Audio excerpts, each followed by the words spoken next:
Всем привет, мои дорогие модницы и красавицы! Сегодня мы с вами плетем стильное двойное колечко из гематита и бисера. Если вдруг у вас нет таких цилиндрических бусин гематита, как у меня, их легко можно заменить просто обычным стеклярусом длиной 4 мм или бусинками в форме риса такой же длины. В любом случае дизайн получится очень стильным, и вам определенно стоит попробовать сплести такие колечки. Поехали! Я буду использовать цилиндрический гематит, а также граненые бусины 2 мм. Если вы хотите заменить и этот материал, тогда вам подойдет обычный бисер 9 размера. Плести я буду на леске толщиной 0,25 мм. Итак, я беру леску длиной 40 см, набираю 1 гематит и 2 граненые бусинки и перемещаю их на самую середину отрезка. Затем беру левый конец лески и вхожу в отверстие гематита, из которого выходит леска. Вот так. Получается крест-накрест. Вот у меня из бусинки гематита в оба конца выходит леска. И затягиваем также посередине.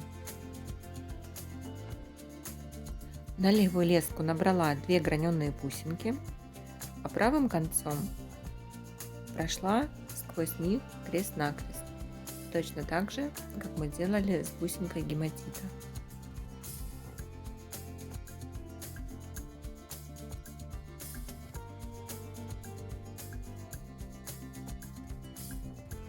И далее мы плетем таким же образом, чередуя гематит с 2 бусинками. То есть сейчас снова набираем гематит, проходим крест-накрест, потом 2 бусинки и проходим крест-накрест. Проплели немножко, и смотрите, сейчас у меня рабочие нити выходят из гематита в обе стороны. Что я делаю? Я на левый конец набрала 1 бусину гематита, а правым тоже прохожу крест-накрест.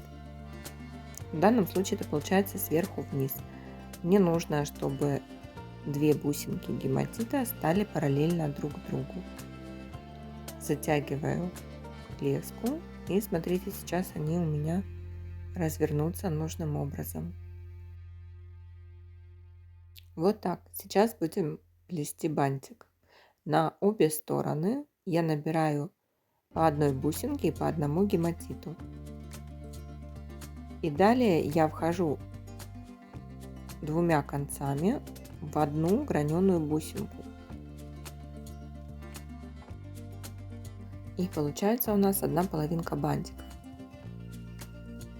Далее я на левую сторону набираю гематит, бусинку, гематит, а на правую гематит и бусинку.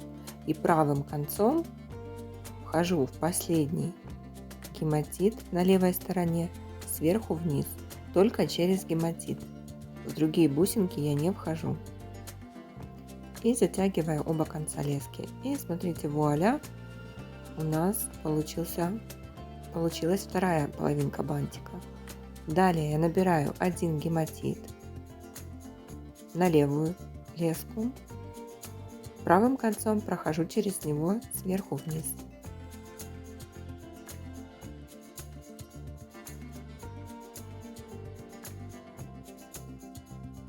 Затем на левую леску я набрала 2 граненые бусинки, а правым концом прошла через них крест-накрест сверху вниз. И у нас опять получается тот же рисунок, который мы плели в самом начале. То есть у нас гематит чередуется с 2 бусинками. И таким образом мы плетем нужную нам длину кольца. Я уже сплела, поэтому мне остается примерить на пальчик и закрыть колечко. Обязательно сохраняем рисунок плетения. Гематит соединяется с 2 бусинками. Леской, выходящей вверх из гематита, я прохожу через бусинки сверху вниз.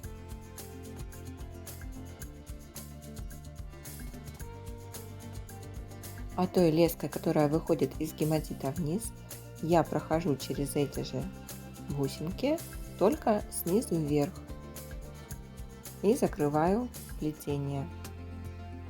Чтобы сделать заключительный узелок, мне нужно, чтобы оба конца лески встретились. Что я делаю? Я одним концом прохожу через соседний гематит, и вот уже оба конца на одной стороне. И я уже могу делать узелок.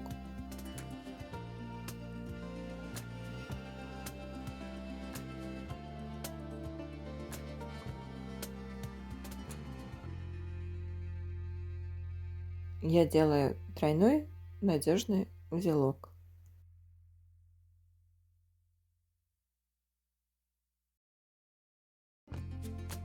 Концы обрезаю и обрабатываю зажигалкой. Первое колечко, самое сложное с бантиком по центру, у нас готово. А чтобы сделать следующее, мы плетем точно такое же колечко, только без бантика. Точно так же его закрываем. И вот у нас готово классное двойное колечко, которое можно носить как на одном пальчике, так и на разных. Смотрится классно. Ну а я прощаюсь с вами, до скорой встречи в новом видео. Всем пока!